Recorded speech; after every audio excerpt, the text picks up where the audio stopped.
Sénégal am na ku ko gëm est-ce que lii yëpp du ay wax rek ku ñëw rek def li la neex. Boubacar Camara bu nekk leader du PCS Jéngu après audience bi nga xam ne président de la République accordé nañ ko gis nañ ko mu am benn cassure ak kii di Ousmane Sonko donc dans cette histoire mun nañu wax ne Macky Sall il est en train de réussir à fragiliser kii nga xam ne mooy Ousmane Sonko parce que Boubacar Camara aussi il n'est pas n'importe qui. waaw mais man Boubacar Camara il n'est pas n'importe qui mais je crois que Boubacar Camara sur le plan politique wanewu fi poids bu ñëpp di gis. demu fi élection am fi lu ne gaañ ñi demu fi assemblée nationale am fi ay député parce que politique noonu lañ koy mesurer je le respecte beaucoup en tant que tel. mais gis nga man je suis pas sonkoïste et je tiens à dire ici que damay wax les partisans de Sonko que ni Sonko il n'a pas besoin de gens qui l'applaudissent.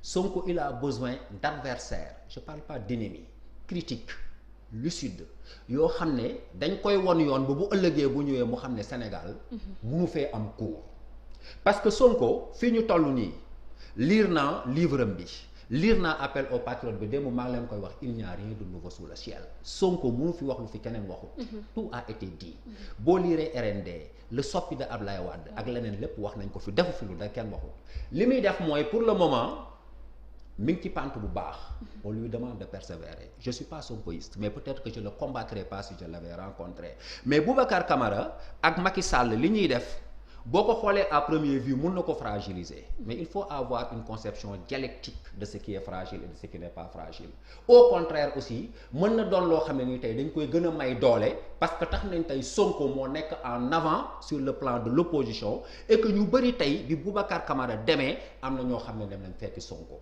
donc tout est relatif en réalité. Et la politique de Khalifa Sall l'avenir politique de Khalifa Sall tey jii ak remaniement bi ak chamboulement yi gis nañ aussi mu dem au niveau de Guédiawaye avec le journaliste Ahmed Khalifa ñu Ahmed Aïdara ñu def benn lien bu am solo pour combattre kii nga xam ne mooy le maire de Guédiawaye en l'occurrence le frère du président Aliou Sall donc tey jii est-ce que jotul moom mu sortir de son mutisme poser des actes concrets ni ngir Sénégalais gën ko bàyyi xel aussi parce que depuis ba mu génnee prison gis nañ ne gannaaw ba mu seetee kër religieux yi ba tey amul leneen lu mu def. Vous savez man j'aime bien Khalifa Sall. Pourquoi? J'aime bien Khalifa Sall parce que d'abord dama gis ni Khalifa dafa dal dafa yaru. mais est-ce que politique Sénégal laaj na loolu. foofu laa doon jëm si ak yow. moo tax wax naa ko Barthélémy Diaz bañ ko invité. et je le dis en direct. xam naa ne ñoom Youssou Mbow dinañ ma tontu ak sama gars yi mais je dis que ni ko philosophe bi di waxee à mon avis Khalifa n'est pas aigle il ne peut pas nicher sur les abîmes. xam nga pour nga nicher sur les abîmes da nga yori ju ko ceeli mën a naaw ñeme ay coup mën a toog ci abîme mais moi je pense que Khalifa Sall compte tenu de beaucoup de choses peut-être éducation ak yu bëri il n'est pas prêt à vraiment mettre ses mains dans l'eau sale et dans la boue. Et Barthélémy Diaz? Oui, Barthélémy Diaz à mon avis am na avenir politique bu rajo. wax nañ ko aussi ci émission il paraît que aujourd'hui d'ailleurs ñu bëri dañ koy wax ne ko na ko Khalifa bàyyi parce que moom li ko Khalifa dugg yëpp moom moo ko ciy dugal je n'en sais rien du tout je suis pas dans le secret des dieux mais Barthélémy keroog bi ma ko déggee mu toog ñu fal papaam mu ne man sama papa bu ñu ko defoon sax président de la République taxul ma dem j'ai appris à respecter cet homme parce que xam nga Sénégal dafa am ñoo xam ne il faut ñu leen di jàppale parce que ñun madame on a raté beaucoup de virages. On a raté le virage de Cheikh Anta Diop. Moustapha Diakhaté mooy woo léegi ñu ciy waxtaan. On a raté le virage de Mamadou Dia. On a raté le virage de le père de Cheikh Bamba Dièye. Borom Allahu Wahidun. Aujourd'hui, il y a des personnes comme Babacar Diop. L'universitaire. Babacar Diop Idrissa Seck woo na ko ci li mu wax pour mu dem conseil économique social et environnemental mu bañ.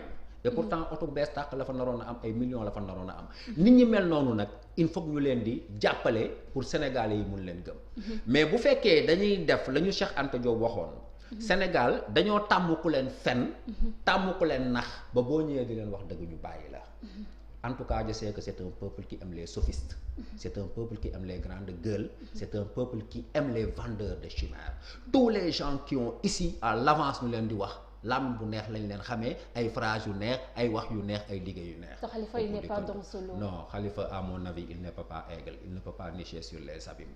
jegewuma ko nag xamuma ko il peut me tromper. il peut me tromper mais je sais que c'est un homme boo xam ne moi je l'admire bien parce que dégguma ko fi mu wax lu ñaaw. et pourtant xam na lu bari parce que en tant que maire ak fi mu jaar xam na lu bari. bu ko neexoon mu toog ci mbedd mi di wax mais je crois que il serait beaucoup plus un diplomate qu'un politique c'est mon avis. ñu wax ci victimes yi nga xam ne ñoo génn ci gouvernement Macky Sall te ñu bëri njoxtoon ne ni que kii di président de la République Macky Sall war na mën a séparer wu ak ñoom ndax da leen prêter ay ambition présidentielle yow noo jàngate loolu kii nga xam ne mooy Aly Ngouille Ndiaye Amadou Ba ak kii nga xam ne mooy Makhtar Cissé ak Mimi Touré. waaw xam nga. Madame, tu sais, le seul défaut que l'homme n'a pas donné au chien, c'est l'ingratitude. Politique, amul xarit. Et puis, en quoi en sont-ils victimes? dañ leen a faloon folli nañ leen évidemment. mais bu ñu xoolee carrément ñu rester dans le pouvoir dans le gouvernement ku mel ni que le frère de Marième Faye Sall Mansour ak kii nga xam ne moo fi nekkoon nekk le ministre de l'environnement nga xam ne mbir Oryx yi sukki na ko ak tamit seen ministre bu yor wàllum jàng beeg ñu bëri da doon xaar pour Macky Sall génne leen. tey jii Macky Sall génnewul 3 têtes yooyu noonu ma cité génne ñi nga xam ne mun nañoo wax ne ci seen liggéey benn instant on n'a pas grand chose à les reprocher est-ce que loolu ay soubassement politique raxaw si. xam nga loolu moo tax ma ne la. Ça commence à devenir dangereux parce que nous le peuple qui détenons le pouvoir mbir mi lëndëm na ba xamuñu ci dara.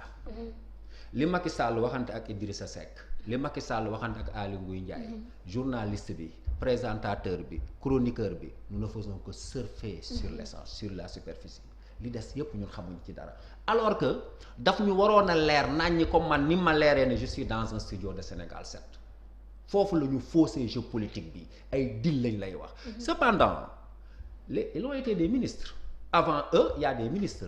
jëlee nañ leen fi c'est tout à fait normal mais bu fekkee dañuy wax ne ñi ñuy prêter ay ambition présidentielle je sais que Aly Ngouille Ndiaye amul ambition présidentielle c'est vrai que nag Sénégal ku jóg ne da ngaa bëgg a nekk président de la République. Mimi Touré biñ ko waxee dama ne leen Mimi Touré Grand Yoff rek mënu ko gagner. Kaolack. exilé politique la fa amu fa base bu toll noonu et puis Mimi Touré jigéen la. jigéen ba si lan. ça veut dire que Sénégal pour ces 50 ans ou pour ce siècle jigéen bu nekk xam nga ni fii mënoo fi nekk président de la. loolu nga teg ko fan professeur. non fi ma ko teg mooy buñ ma tegaloon kaamil alxuraan du ma ko waat mais j'essaie de comprendre la sociologie de mon pays wax ma bi fi élection Sénégal amee ba tey ban jigéen moo fi mos a dem candidat. am fi lu signifiant au Sénégal tous ceux qui ont tenté ont perdu leur caution parce que kay ma wax la lenn gis nga jàng am na loo xam ne mënu ko jëlee ci nit am na ñoo xam ne tey dañuy taxaw ne Idrissa Seck du ñu jiite ngir géwél la man loolu je le dirai jamais man xaw ma sax woon ne Idrissa Seck géwél la loolu ça compte pas mais dafa fort ci suñu deret ma jox la benn exemple Iba Der Thiam dem si yàlla na ko yàlla boole ci asaabul jannati yi bi muy def campagne électorale am je crois c'est en 2000 ou je sais pas ban élection Iba Der jàng na alxuraan Iba Der Thiam nekk na ministre Iba Der Thiam nekk na directeur école normale Iba Der Thiam nekk na lu ne mais daf fi jógee dem Ngayeen ci benn village seeti leen toog ci lal bi gaare otoom am xaalisam am teraangaam am diineem donc am li doomu aadama war a am lépp ci kaw suuf mais bi mu jógee xam nga lu ñu def dañoo lakk lal bi ñu ne parce que daf leen di mais daf leen donc le problème du Sénégal le problème c'est les Sénégalais en tant que tel. non c'est les Sénégalais et puis dañoo am benn mentalité gis nga fii sëriñ yu bëri boo leen rombee ñu ngi takk Sénégal laaj intellectuel yi fi dàq wax boo lambee seen liggéey mi ngi fees dell parce que c'est notre humus maternel man gëm naa au risque de me tromper bien sûr que ni man sama doom sëtam du gis présidente Sénégal et ça Mimi Touré elle le sait donc mënul am ambition présidentielle donc dañuy clash ni ñu ooyee ceddo yi mais dans notre société on fait pire que les ceddo. mais Senghor nee na nous sommes des métis culturels c'est le syncrétisme ñun ay ceddo la mon ami Sakura da koy bàkkoo toujours mu ne moom ceddo la ñun ceddo kenn mënu koo dindi ci ñun ci suñu deret la nekk loolu c'est aussi simple. mais bu ñu waxee ceddo en tant que tel génn tuuti wax un tout petit peu histoire xam naa ni professeur de philosophie nga te am nga xam-xam bu baax mais bu ñu xoolee ceddo en tant que tel ñu ñuy ooyee ceddo wala lu tax ñu naan ceddo mun nañu wax ne l'islam sax en tant que tel ba mu dugg Sénégal islam de cour la woon. waaw xam nga ceddo. C'est vrai que j'en profite pour féliciter Malick Ndiaye qui a beaucoup écrit sur ça. Souvent bu ñuy wax ceddo. c'est-à-dire que dañuy wax ñoo xam ne. péjoratif bi la ñuy. waaw péjoratif bi c'est-à-dire que ay nit ñoo xam ne. ay sangara. waaw sangara c'est-à-dire que c'est le pouvoir qui les intéresse. c'est le pouvoir qui les intéresse c'est-à-dire que seeni action du yàlla moo koy jiite mais pouvoir moo koy jiite ak ay tradition bien que y a rien de plus noble que les ceddo parce que ceddo du fen ceddo du sàcc du fen valeur mais mën na ñëw jaay la doole même bu lay jaay doole mën na ñëw ne la dinaa ñëw dal ci sa kaw man ànduma ak yow nga xam ne kii fenu la naxu la contrairement à ce qu'on fait ici nga xam ne dañ lay ree nga won leen gannaaw ñu dem la paaka mais loolu dafa bokk ci ñun am na loo xam ne ci suñuy tradition la même les Américains il faut encore des siècles pour avoir une présidente de la République yooyu àddina bi moo tolloo noonu on a beau chanter l'émancipation de la femme vous pouvez tout être mais am na poste yoo xam ne pour ngeen accéder fa dafay jafe encore évidemment tout est question de temps à mon avis. et c'est malheureux ñu des ba tey ci cas Mimi Touré gis neen fan yu ñu weesi premier jet de pierre yu am diggante moom ak ñi nga xam ne ñoo ànd ak président de la République Mimi Touré am benn message bu muy génne di xam ne moom kenn mënul ternir image am politique ndax nu mu waroon gérer fépp fu mu jaar gérer na ko tey jii nga xam ne Mimi Touré nekkoon na kii di premier ministre nekk kii nga xam ne mooy ministre de la justice nekkoon kii nga xam ne mooy président 4e institution fii di Sénégal est-ce que président de la République bu ko amee comme ennemi du nekk problème gannaaw bu ñu xamee état lépp ay secret la. non déjà le mot ennemi. su duggee rek on a faussé le jeu. Lamine Gueye maître Lamine Koura Gueye premier président de l'Assemblée nationale da doon wax mu ne le jour où on arrivera à regarder quelqu'un non pas comme un adversaire mais un ennemi politique sachant que nous sommes sortis du champ de la démocratie et du développement. kenn waru fi nekk ennemi kenn fii ci dëkk. doguma la sax président de la République avant muy def remaniement bi mu loon ko xamle ne moom bëggul di def remaniement parce que daf koy perdre ay xarit. non mais non loolu yëpp ça veut dire que ça pose un problème de mentalité mais xarit warul nekk ci gestion de pouvoir. c'est ça. Macky Sall war na mën a am koo xam ne xaritam la. doomu ndey du ko mos a fal ministre. su fekkee dama la faloon après dindi la ko mujj gi ñu nekk ay ennemis man ak yow ça veut dire que ba ma lay fal parce que kaay liggéeyal ma ngay liggéey ma ne la jeex na doy na bàyyil keneen liggéey nga mere ma ca boobu dafa fekk ni liggéeyaloo réew mi sa poche ngay liggéeyaloo gis nga changement de paradigme yooyu buñ ko defut dañuy nekk fii di wax suba ba ngoon jot mais dinañ toogaat fii di wax ay mbënd di wax ay mbëkk ci Sénégal pour les siècles encore parce que on n'attaque pas les véritables problèmes de ce pays-là. ñu jeexalee ak remaniement bi ak question bi président de la République ñu bëri jàpp ne ne écarte na ñi nga xam ne dañoo amoon ambition présidentielle ñu féetoo ci pouvoir damm na ay laafi kii di Idrissa Seck ak ñeneen ñoo xam ne rek dañoo amoon ambition nekk président de la République est-ce que tey jii mën nañoo wax ne président de la République mu ci logique am entamé li nga xam ne mooy 3e mandat. en tout cas bu fekkee ku ne dangaa war a am 3e mandat nga félicité ko ku ne waroo am 3e mandat nga dàq ko xel mën naa ñaaw ne dangaa bëgg 3e mandat mais gis nga dafa am loo xam ne dama ko bëgg a wax nit ñu bëri ñu ngi ciy wax mais man yaakaaruma ne Idrissa Seck le fait que mu ñëw doonte li mu doon tax nañu damm ay laafam non la politique n'est pas une science madame. Ah bon? Non, la politique n'est pas une science. Abdoulaye Wade, bien que comparaison n'est pas comparaison, mais on est dans le domaine du relatif. da daan dugg gouvernement Abdou Diouf génn ay score am mosul wàcc ngir loolu. évidemment c'est mais contexte yi du benn professeur. waaw mais contexte yi du benn mais voilà mais qu'est-ce qui dit pas que aujourd'hui contexte Idrissa Seck gënul favorable. Ce sont les mêmes Sénégalais qui sont là. Idrissa Seck am na lu ko yàlla may il a un parti. Idrissa Seck am na vécu politique. Idrissa Seck il est aussi éloquent que Gorgias et il va sortir hyper milliardaire. budget lañ ko jox ça va lui permettre d'étendre ses tentacules. Man, je ne peux pas déclarer tout de suite que Idriss Seck est mort. Je l'aurais souhaité. Parce que ni muy doxalee man neexuma am naa ci droit. Mais je peux pas penser ça. Il est possible qu'aujourd'hui, bu ñu demee ba 2024, Idrissa Seck ait eu le temps d'étendre ses tentacules, de renforcer son parti et que bu ñu demaatee élection mu am plus de chance parce que madame, les Sénégalais sont très amnésiques. Vous dites renforcer son parti, est-ce que lii mënul indi tamit cassure sur ces partis? moo tax ma ne la toutes les hypothèses on peut les poser. Nous ne sommes pas en science. On ne peut pas entrer dans un laboratoire et étudier la politique comme ça. Mën nañ jàpp ne lii tooyal na ay laafam. Mën nañ jàpp tamit ne Macky Sall vient de lui donner les chances, les moyens, les chances de renforcer son parti.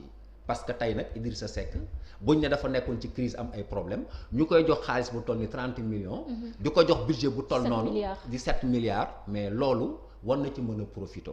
Mais l'avenir nous jugera, on verra. Mais il n'est pas facile de tuer Idrissa Seck de. D'accord, on parle de troisième mandat te ñu gis ne ci sous-région bi président yu ko tenté yëpp dañ ko réussir comme mel ni comme Alassane Dramane Ouattara Côte d'Ivoire ak Alpha Condé Guinée Condé est-ce que mën nañu wax ne fu mu toll ni climat bi propice na pour le président de la République Macky Sall? Oui, comparaison n'est pas comparaison. On peut regarder Alpha Condé, on peut regarder Alassane Ouattara, mais on peut regarder aussi Abdoulaye Wade. Il a tenté un troisième mandat. Fan la mujjee. On me dira que c'est pas le contexte. Je dis. Mais au nom de quoi on devrait me dire que on a un changement de contexte. Donc ça doit être positif ou négatif. Abdoulaye Wade lépp lu Macky Sall di jaay à mon avis moo ko ëpp. Moo ko gën a ñor. Moo ko ëpp fit. Moo ko gënoon a généreux. Moo ko ëpp ay diplôme. Ba mu taxawee ne waxee ñëwaat dugg ci champ bi. Mais au bout du compte. Mais politiquement, Macky Sall aussi, il est très fort, professeur. Oui, mais si en politique, Macky Sall est un demi-dieu, Abdoulaye Wade est un dieu. Abdoulaye Wade, je crois que, à mon avis, il est 1000 fois plus pédagogue et plus rusé que Macky Sall. Encore que ça, dama ci waxtaan ak sama gars yi démb maa leen xam ngeen man lu ma comprendre. Da ngay dégg ñu naan Macky Sall dafa ay politique, Abdoulaye Wade dafa ay politique. Gis nga Sénégalais yi. ñoo am discours boo xam ne ñoo tax sax ñun ñu ñuy noot di gën a nekk ci ndóol. Mais pour man am stratégie politique c'est pas la capacité de mettre des dédales des feintes pour gagner ki nga xam ne dafa am stratégie politique mooy ki nga xam ne nii dafay teg ay moyens yoo xam ne nii dafay fexe ba son peuple mën a satisfaire la demande sociale lekk naan loyer mën a satisfaire la demande citoyenne liberté justice égalité ak yooyu mais boo fi deful loolu yow tey. buñ la oowoon jox la liñ jox Macky Sall l'État la loi la police la gendarmerie des inspections d'État lu nekk jox la ay milliards dis-moi qu'est-ce que Macky Sall ou Abdoulaye Wade a fait et que moi je n'aurais pas fait ou vous n'auriez pas fait si vous étiez dans les mêmes conditions ce qu'ils font c'est très facile ils utilisent